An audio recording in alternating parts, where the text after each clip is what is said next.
ఒక చిన్న పాట పాడుతాను.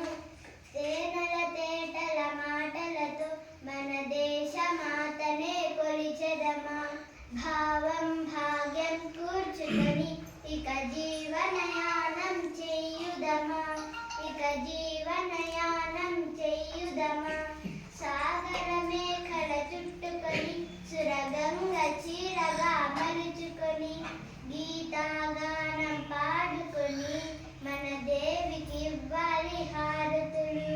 మన దేవికి ఇవ్వాలి హారతులు. తేనెల తేటల మాటలతో మన దేశ మాతనే కొలిచెదమా. భావం భాగ్యం కూర్చుకొని ఇక జీవనయానం చెయ్యుదమా. గంగ జటాధర భావనతో హిమశైల రూపమే నిలబడగా గలగల పారే నదులన్నీ ఒక బృందగానమే చేస్తుంటే తేనెల తేటల మాటలతో మన దేశ మాతనే కొలిచెదమా. భావం భాగ్యం కూర్చుకొని ఇక జీవనయానం చెయ్యుదమా. ఎందరో వీరుల త్యాగ ఫలం మన నేటి స్వేచ్ఛకే